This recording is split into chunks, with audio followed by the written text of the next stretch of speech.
Strap one on, it's time to jam!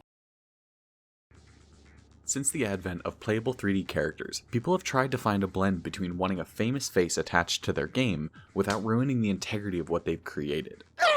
And then there's blatant disregard for all of that and just shoving your famous person into a game and plastering their face all across your promotional materials to get people to buy the game, only to find out that doesn't make the game good.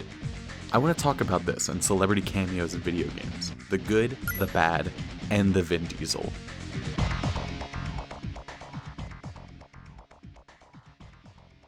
Back when I was very young, there was this game that came out on the PlayStation 1, Apocalypse, a 3D multi-directional shooter somewhat akin to a bullet hell twin-stick shooter that was born in the arcade generations prior to these home consoles. And it was just fine. The soundtrack slaps, and I think about the music that comes on in these stages to this day like some kind of weird PTSD trigger whenever I see Bruce Willis's face, but still, slaps. The story was absolutely forgettable though. A brilliant evil scientist named the Reverend uses his expertise to create 4 powerful horsemen of the apocalypse. War, Plague, Beast, that I don't think is Horseman of the Apocalypse, I don't know. And Death.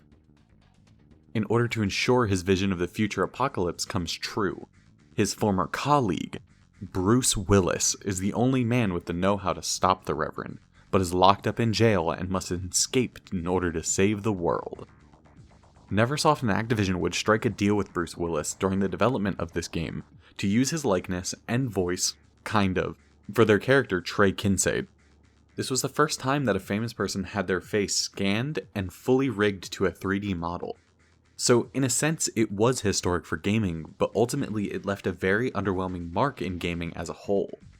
The game's story seemed hand-fisted, and the lines used by Bruce on Trey seemed like they were ripped from the recording of his mocap session and dubbed over during gameplay to make it seem less weird that your protagonist was always silent in cutscenes, besides the few lines they would seemingly randomly dub over during certain events.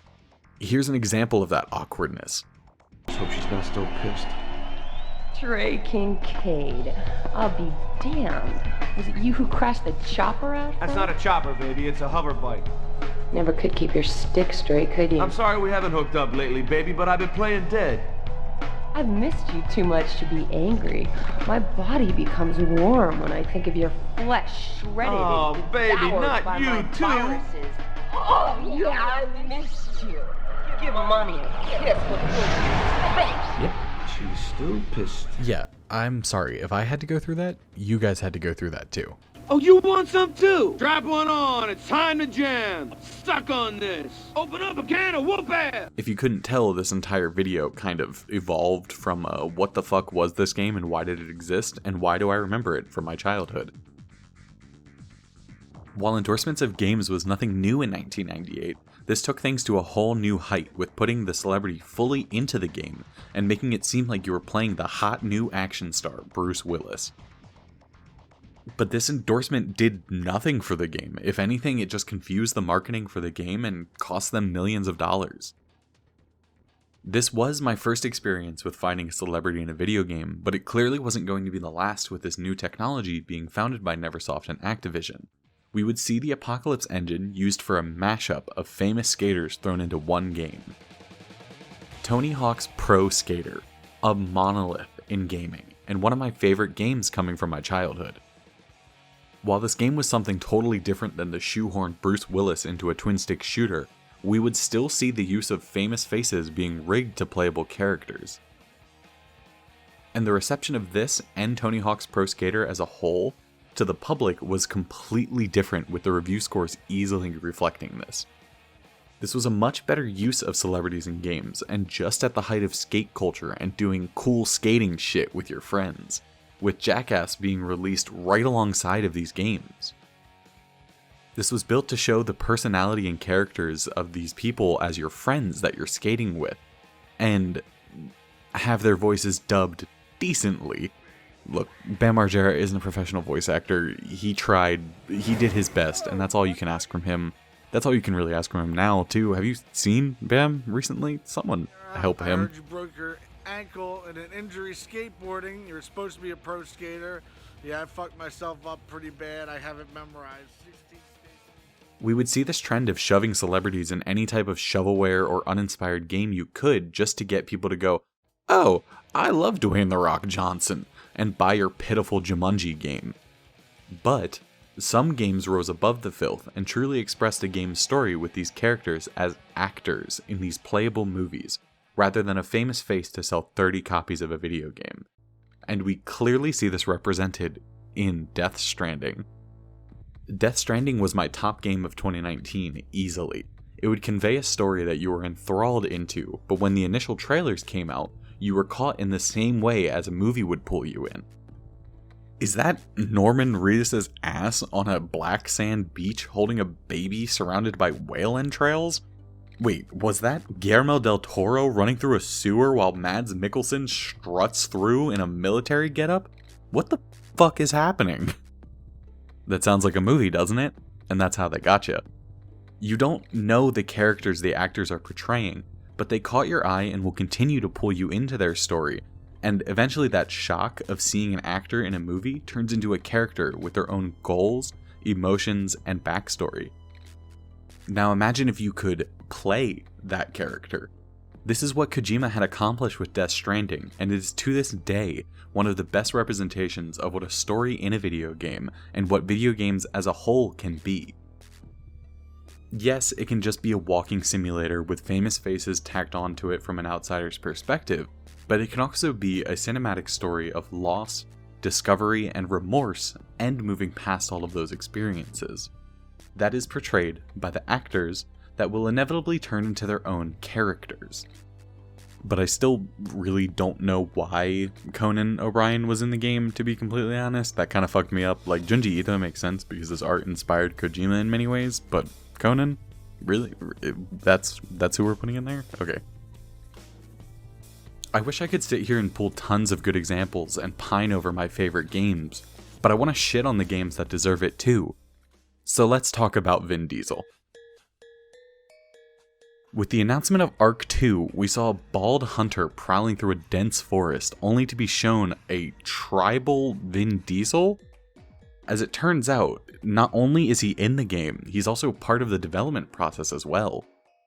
Mr. Gas That You Put in Trucks has discussed his love for gaming for a long time in interviews and has been a part of video games before. The newest game he was in, the Fast and Furious Crossroads, was dumped on from the initial trailer at the Game Awards in 2019.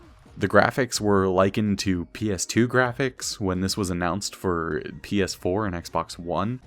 The game was appropriately thrashed upon release as well, with mostly negative reviews on Steam, with approximately 1.8 players of this dumpster fire in the last 30 days. But this apparently hasn't dissuaded our bald protagonist from the game industry with his work on Ark II. Now, do I think this is necessary of him to do? No, of course not. Do I think this is a weird cash grab to pull a mainstream face into your game akin to Apocalypse and Bruce Willis? Yeah, I think so. So why does the game industry keep doing this, knowing they're going to get memed on every time they release a game like this? It's because they don't care. If they're able to blur the lines between these two industries, gaming and film, they stand to make so much money. They pull people that don't take part in gaming and put them into a very niche market that is only beneficial to those game companies and perpetuates bad behavior from them with monetization and developmental practices. Sports games are successful in part because of this. Sports fans hold a strange loyalty to their team and will buy the new Madden, FIFA, NHL, NBA 2K, MLB The Show, and I'm sure there's more, but does it seem like I know sports? Only because their favorite teams and rosters are updated every year. And your dad can have a weird power trip because he's too out of shape to play sports anymore, but he can beat an 8-year-old at a video game, and that makes him feel really good about himself, while he goes into an alcoholic coma every day thinking about the glory days of high school. Sorry, was that too real? was that just me? What were we talking about? Right, Vin Diesel. Fuck. Video game companies will continue these endeavors of shoehorning a celebrity into their game for the wrong reason, as long as it stands and continues to make them money. But what can we do as gamers? All we can do is celebrate and support the games that do this with purpose and do it well. Thank you for listening. I really hope you liked this video. I am trying a new style in my scripts where I kind of just go off the cuff and kind of try and throw a little bit more humor, make it a little less filled with facts, because I've noticed the videos might be a little boring. That's okay though. Let me know what you think down in the comments below, and smash that subscribe button, and yeah, let's bond about our childhood traumas in the comments. What's up? Thank you for listening. Closed loop.